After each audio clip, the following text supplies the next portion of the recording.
17e sommet franco-italien, inauguré de concert par Jacques Chirac et Romano Prodi, le président du Conseil italien, devant un détachement de chasseurs alpins, avant que ne les rejoigne Lionel Jospin, le Premier ministre. Au menu des discussions, notamment la construction du nouveau TGV entre Lyon et Turin, dont la facture est estimée de l'ordre de 80 milliards de francs. Et puis aux Pays-Bas, les chefs de diplomatie des 15 ont signé le traité d'Amsterdam qui remplace le traité de Maastricht. Fruit de 2 ans de discussion entre les dirigeants européens, le texte s'efforce de rapprocher l'Europe de ses citoyens. L'arrivée de Jean-Paul II à Rio, le pape est apparu une nouvelle fois fatigué. Il a été accueilli par le président brésilien, Carlos Doso, pour cette visite de 4 jours dans le plus grand pays catholique au monde. Il a lancé un appel en faveur des communautés indiennes et noires du Brésil qui ont un profond sens de la famille, du respect des ancêtres et d'affection, a dit Jean-Paul II. Une visite cependant sous haute protection. Le pape doit traverser les favelas et l'armée est sur les dents. Karine de Ménonville.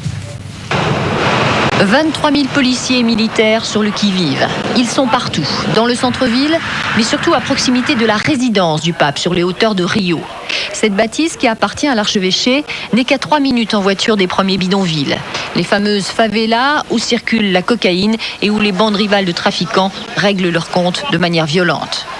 Pour protéger le pape, qui fera tout de même 12 fois l'aller-retour entre le centre-ville et son lieu de repos, l'armée a mis les grands moyens. Depuis 4 mois, elle contrôle régulièrement le secteur et depuis ce matin, elle occupe les bidonvilles 24 heures sur 24. La résidence du pape est protégée par des barrages à 2 km à la ronde. Les écoles et les administrations ont été fermées pour 4 jours.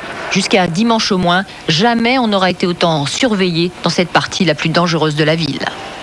Sujet de Catherine Verger. À l'étranger toujours, Yasser Arafat s'est rendu en Jordanie pour rencontrer le Cheikh Yassine, le leader spirituel du Hamas, expulsé hier des prisons israéliennes vers Amman.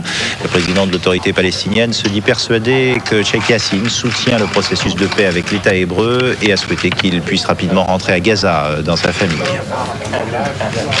Des nouvelles de l'espace avec beaucoup de monde au-dessus de nos têtes en ce moment. Les 10 locataires de la navette américaine Atlantis et de la station russe Mir ont pris leur dernier petit déjeuner en commun avant la fermeture définitive des portes entre les 2 engins. Le spationaute français Jean-Loup Chrétien, qui est du voyage, dresse un constat moins alarmant de l'état de la station Mir que l'on ne pouvait penser. Écoutez. L'équipage qui est à bord et chaque équipage qui passe ici gère de façon extraordinaire tout ce matériel qui représente des dizaines et des dizaines de tonnes et souvent de petits matériels. Et ensuite gère également de façon remarquable et quasi parfaite le vieillissement de la station et tous les bruits, tout ce que l'on a entendu ces derniers temps sur l'état du computer, l'état de tel et tel organe, étaient des bruits exagérés. Et la seule preuve est que la NASA a quand même,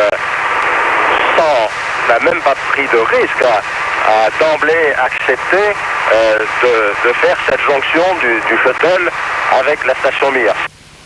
Et puis un petit peu plus loin, sur Mars, la sonde Pathfinder a dératé. Après avoir perdu le contact durant 3 jours, la NASA a pu capter un bref signal et se veut rassurante. La sonde n'est pas morte, dit l'administration américaine, mais ne peut plus compter sur ses panneaux solaires pour l'alimenter.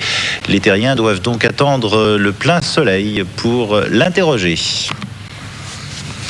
Du football, le sélectionneur français Aimé Jacquet a dévoilé la composition de l'équipe de France qui sera opposée le 12 octobre à l'Afrique du Sud. 4 nouveaux joueurs font leur entrée. Le jeune de Monaco Thierry Henry, le buteur auxerrois Stéphane Guivarc'h et puis le milieu de terrain de Gênes, Alain Bogossian.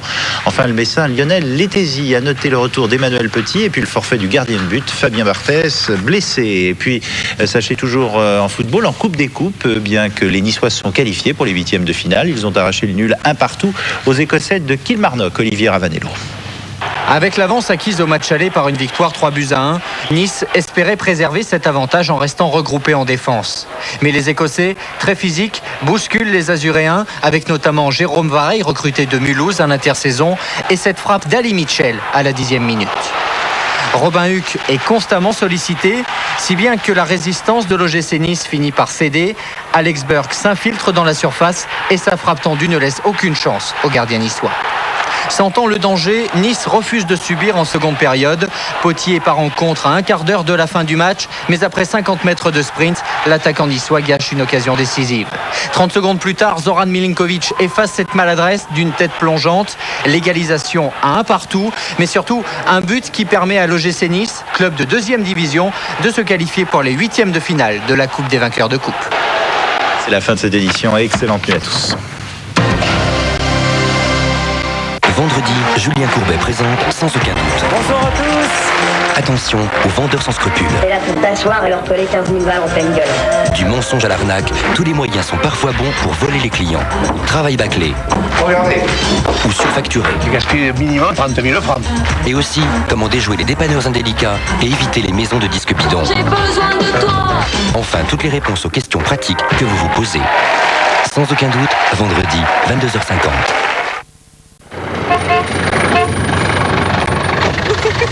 Qui habille, l'essentiel c'est vous.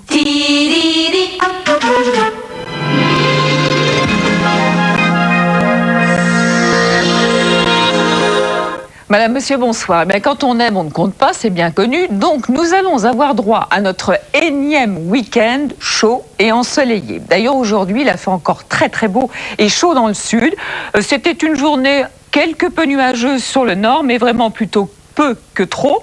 Et d'ailleurs, cette perturbation ne veut pas passer parce que cet anticyclone va revenir. Donc, pour demain, très belle journée dans l'après-midi, après dissipation des brouillards. Ça, c'est classique, notamment sur les régions du nord. Vous aurez énormément de soleil, comme les jours précédents, de l'Aquitaine jusqu'au golfe du Lion, avec un peu de Mistral dans la vallée du Rhône, et toujours quelques nuages qui vont s'attarder sur le nord-est. Les températures sont en légère baisse, surtout sur les régions nord. 16 degrés à Amiens, 17 près de la Manche, mais ça reste quand même très doux et chaud dans le sud, jusqu'à 29 degrés pour Perpignan, 28 à Nîmes, 26 à Marseille, et vous devriez avoir encore 27 degrés à Bordeaux. Alors voici notre week-end avec toujours des températures exceptionnellement élevées, une moyenne de 21 à 22 sur le nord et de 24 à 25 dans le sud. Beaucoup de soleil, vous le voyez, mais attention au brouillard. Samedi au nord de la Loire et en Aquitaine, il pourrait se généraliser dimanche, mais se dissiper assez rapidement, avec toujours quelques nuages un peu traînards sur le nord-est et notamment sur le Pas-de-Calais samedi ainsi que dimanche. Je vous souhaite un excellent week-end et pour l'instant un excellent vendredi. Vous retrouverez dans quelques instants, dans quelques heures, Alain Gillot-Pétré. Bonsoir et dormez bien.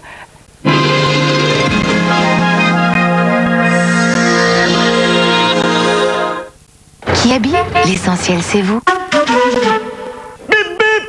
Gaga gogo, quiproquo, invité rigolo, quelle ambiance!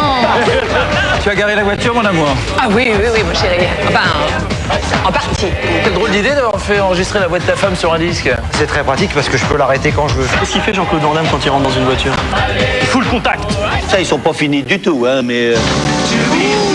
Des révélations surprenantes, de la danse, de l'amour, des mimiques, des cascades, des costumes bariolés, du bricolage, des animaux. Bref, on est là pour s'amuser avec la GAP. Samedi, drôle de jeu à 20...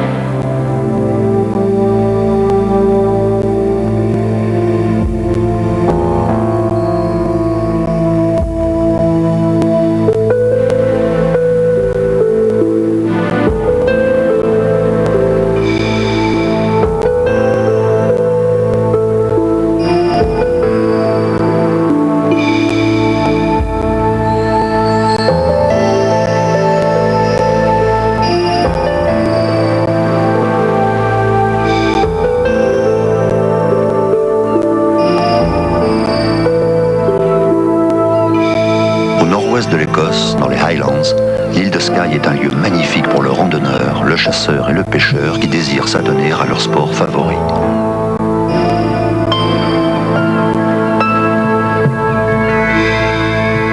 Les chasses nationales ou communales n'existent pas en Grande-Bretagne. C'est le propriétaire qui fixe les dates d'ouverture et de fermeture, ainsi que la quantité de gibier à prélever.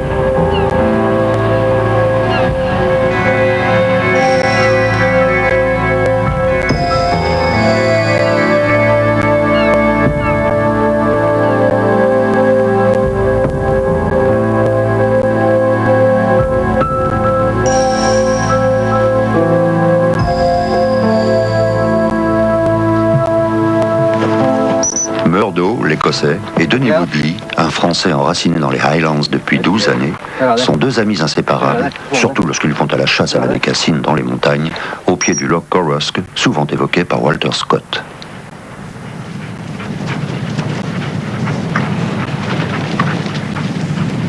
Ici, le terrain est très arrosé par les pluies nombreuses d'automne. C'est ce qui explique la présence de bécassines qui viennent verroter dans la terre spongieuse. Good girl. Good girl.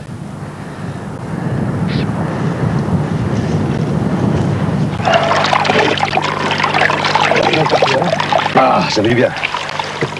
It's better. Well, qu'est-ce qu'on... What are we doing? I think we should do this better here, man. First, it should be becassin down here, and this grouse should be right a wee bit far away on the front of us. Well, since we're here, there might be something down in that. Well, we can't do this, yeah. Huh? Take your dog down below, then. No, you take it, because you're the oldest. All right. I'm the youngest, I'm still the top. Yes? You don't go to see nothing? I won't say nothing. No way. Come on, then. Because the grouse are on the top, running on the front of us.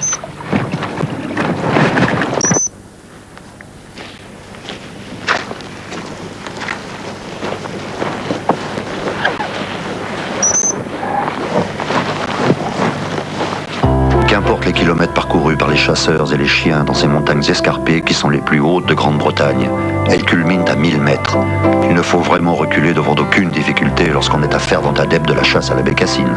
Mais attention, si vous désirez chasser avec votre chien, petit problème. Les animaux pénétrant en Grande-Bretagne doivent séjourner 6 mois en quarantaine dans un chenil agréé.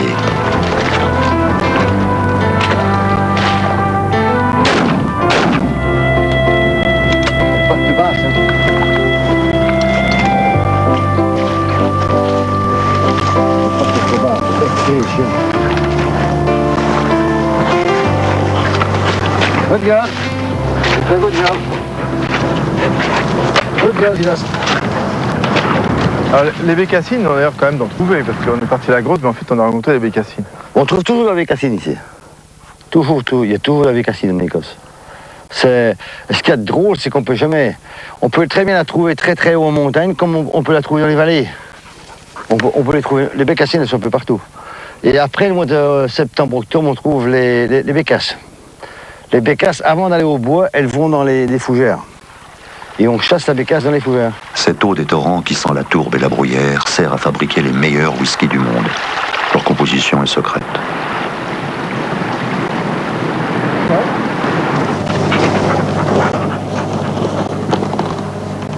Pollution. Here. Hey. Hey. What is that? Il l'a passé. Si, il l'a eu. Oui, il l'a eu, mais elle est plus loin. Where is it? Where is it? Good girl. Good girl. Yeah, no. Go on. Where is it? Good girl. Come on. Good girl. Good girl, right in. Good. That's good girl. Come in. C'est Snipe? Snipe. Sweet.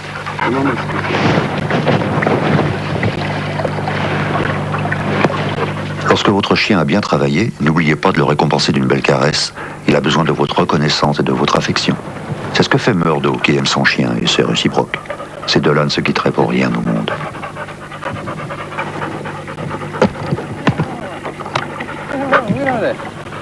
Tired. You're tired. Hmm?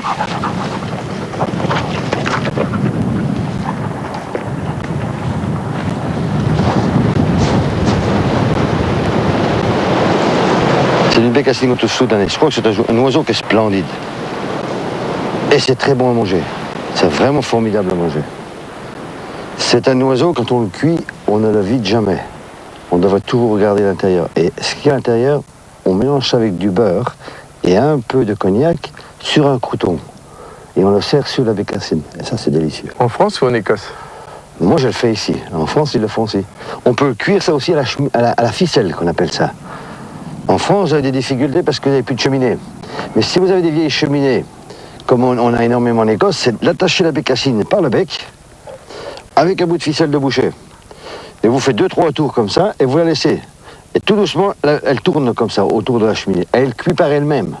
Et dessous, vous mettez une plaque avec votre crouton et le jus de la bécassine tombe dedans. Et ça, c'est la nourriture des dieux. Il n'y a personne qui peut faire mieux que ça. C'est naturel, c'est splendide. D'abord, vous voyez comme c'est joli. Regardez ces couleurs, un peu. C'est magnifique comme animal.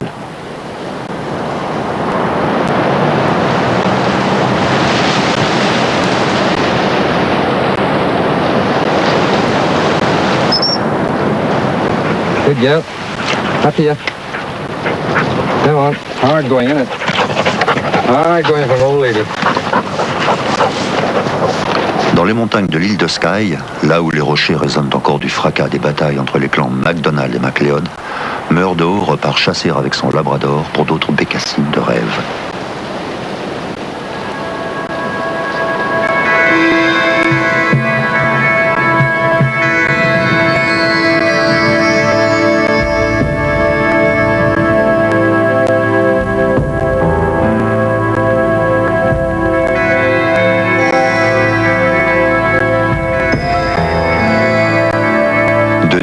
Seul dans la vallée, toujours accompagné de son Springer, part à la chasse au canard sur un territoire parcouru par une rivière à saumon.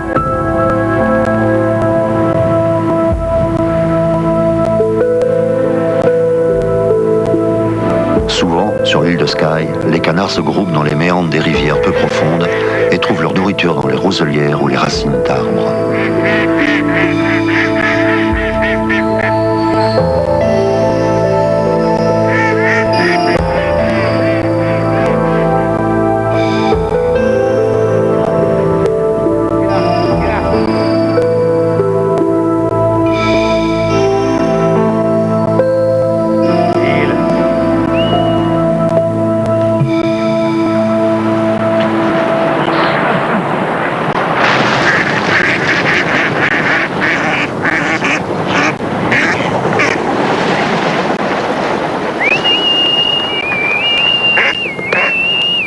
Come on, Jess.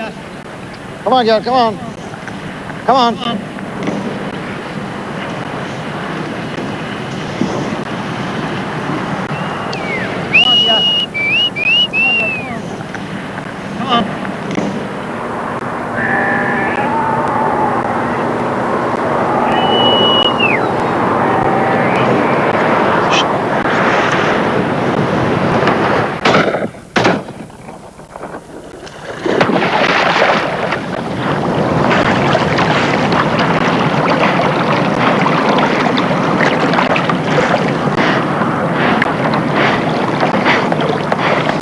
À cet endroit, les colverts sont peu chassés, donc peu farouches. Mais le bruit les a dérangés, et quelques secondes plus tard, le gros de l'escouade apparaît. Come on, good girl, good girl. Good girl.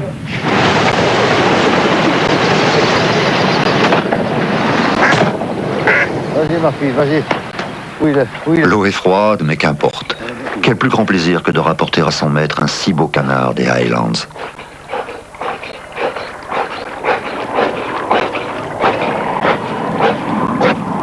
Si vous allez chasser en Écosse, vous apprécierez les chiens du cru qui connaissent parfaitement le territoire et les habitudes du gibier d'eau. Good girl. Where is this? Come on, ma fille, come on, ma fille, come on.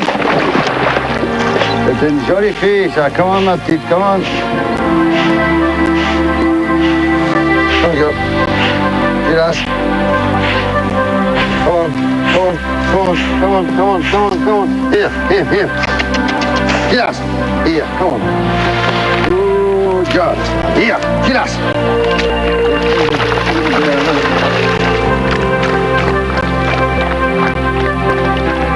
Lincoln.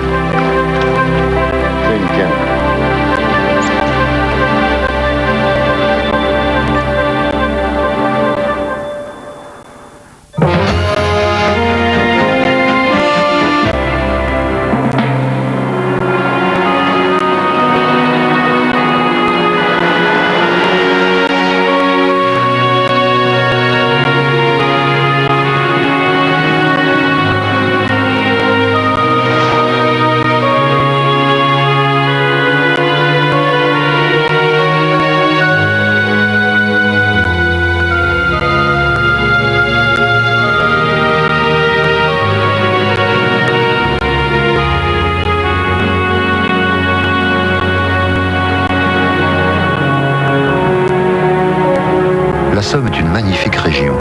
Paradis du gibier d'eau, elle permet tant aux chasseurs amoureux d'une nature sauvage qu'aux artistes de s'exprimer pleinement à travers leur passion, comme le fait Claude Vadou, peintre et collectionneur de formes ou de blettes.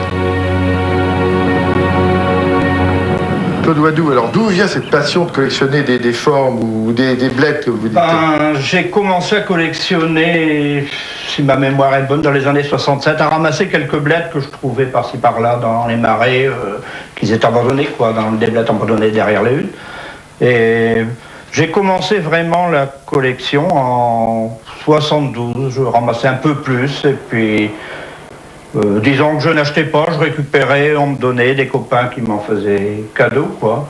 Et un jour, j'en ai trouvé chez un antiquaire, il en avait une vingtaine, et il m'a dit, tu prends tout, t'achètes tout ou rien. Alors il y avait des échassiers, ceux-là d'ailleurs, et disons que c'est là que c'est venu. Je les ai mis sur pied, mais je dis, bah, c'est joli aussi, les courlis, les petits gibiers, les vanneaux, et c'est là que c'est parti. Vous êtes chasseur? Vous êtes chasseur? Ah oui, oui, oui. Disons, ma vie, ça a été la chasse. Je partais pas en vacances pour aller à la chasse, au sport d'hiver, je téléphonais tous les jours s'il passait du gibier. Ouais, ma vie, c'était la chasse. Bon, on est dans un pays, on est quasi avec un fusil, c'est de père en fils, quoi. Comment ça se passait la chasse à cette époque-là? Ben, il y avait plus de gibier, mais on avait de moins bonnes cartouches. Hein. On tuait moins loin, on était moins bons fusils aussi. Aujourd'hui, on adopte un fusil à l'épaule de n'importe qui. Qu'autrefois, ben, on avait un fusil du grand-père, on tirait comme on pouvait avec, on n'allait pas faire la crosse, adapter la crosse à sa taille, quoi, comme on fait aujourd'hui. Alors, comme vos enfants ou vos amis, comme ça, partent à la chasse et vous-même à la chasse du gibier d'eau, en fait, est-ce que parfois vous emmenez vos anciennes formes ou alors... Oh non. Il faudrait remettre tout ça en état, parce que vous voyez, il y a des petits crochets, il y a des fils de fer et il y avait un fil de fer avec un plomb pour lester, pour le vent, pour pas que ça se couche. Alors c'est un... Maintenant avec le plastique, c'est quand même plus facile. Hein.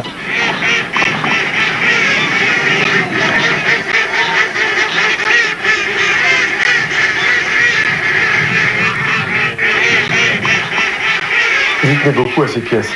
Ah oui, là c'est de très belles pièces. C'est très rare. Et les deux à droite, dont on voit les... Oui, ben là-bas, il y a en haut, c'est encore un cotteret, et puis en bas, c'est un petit gibier. C'est certainement des chevaliers combattants. Les deux, là. Les deux qui ont l'air de se battre ou de faire l'amour. Oui, les chevaliers combattants. Alors, toutes ces choses... Là, devant, là, il y a un canard qui a l'air d'être en métal. En alu, oui, ça a été fait... Bon, disons, ça a été fait dans le Vimeux. Dans le Vimeux, c'est fait beaucoup de... Disons, ça se faisait la nuit très certainement au rang 12 du patron, quoi. Ça a été fait à l'usine Bricard, ça, dans les années 60. Et bien souvent, c'était mis sur piquet. Parce qu'évidemment, ça flotte pas. Hein. Mais là, la peinture n'y est plus, c'est pour ça. Non, mais je crois qu'il n'a jamais été peint. Il a sorti comme ça, puis... Alors, faites voir le courlis. Le courlis, c'est ça. Ça a été fait dans les années 70, c'est pas très vieux, c'était pour aller au hutage. Il est magnifique.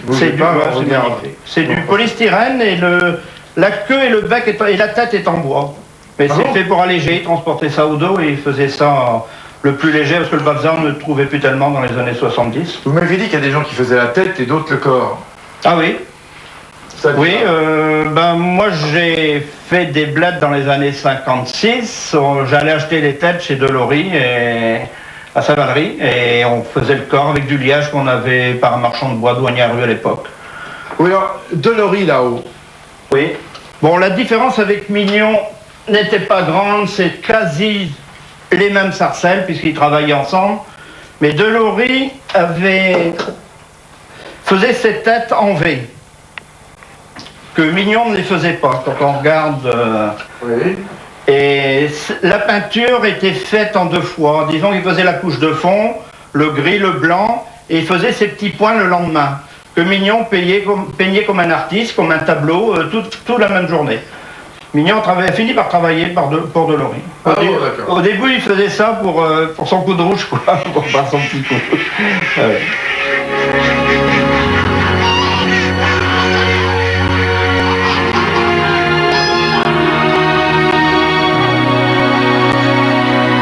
Très très beau. Alors c'est quel artiste? Ça c'est Tellier, Daniel Tellier. J'ai pas connu. Hein. Il a fait ça à quand?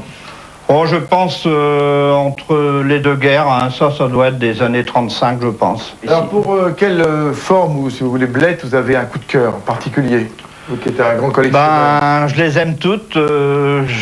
J'aime beaucoup ces telliers et évidemment Mignon et Delory, hein, c'était les plus forts de la baie de Somme. Hein. Dutoit, vous en avez parlé un tout petit peu. Oui. Dutoit, oui, Henri Dutoit, il n'en a pas fait beaucoup, il en a fait quelques-unes pour un marin ternisien du Hourdel pour aller au hutage. Des blettes légères en balsa, il en a fait quelques-unes. Voici un siffleur d'Henri Dutoit et une sarcelle qui est très jolie. Très très jolie sarcelle. Ouais. Et à côté de la sarcelle, c'est un siffleur, un mâle siffleur. Ah oui, alors ça c'est quelle année ça? Ça c'est pas très vieux, les années 60. Ouais, les années 60. Ouais, je l'ai vu dernièrement. On fait encore d'aussi beaux... Comment? On fait encore d'aussi belles formes? Non, bah, c'est fini, avec les blettes en plastique, c'est terminé. Là, c'est une blette, bah, c'est de l'art populaire, hein. On mettait ça en baie de Somme beaucoup, puis dans les petites mares, dans les marais de l'Enchère. Comment? Ça marchait, ça fonctionnait. Bah oui, hein, bah, vous savez, la nuit, les belles blettes, c'était surtout pour aller de jour, hein, aller au huitage de jour. Et là, c'est tous les blettes du Vimeux avec les têtes en alu qu'on mettait sur des canards de bois. Les peignets, je pense. Ah oui, les peignets. Hein.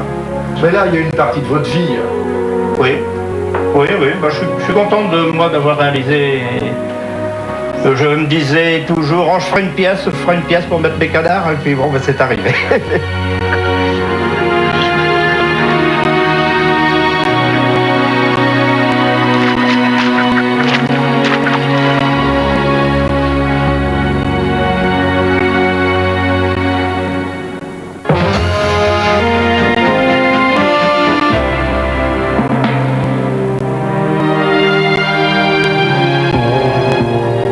Somme, les oiseaux migrateurs peuvent répondre lorsqu'on les siffle, tout en se rapprochant du chasseur qui les appelle. Et bien siffler est une science et un héritage qui se transmettent de père en fils. Les vrais gars de la Somme sont les seuls à connaître ce langage mystérieux. Un des meilleurs siffleurs se prénomme Zorro.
Vous sifflez quoi là? Épi de mer. Les trouilles épis. Regardez cela.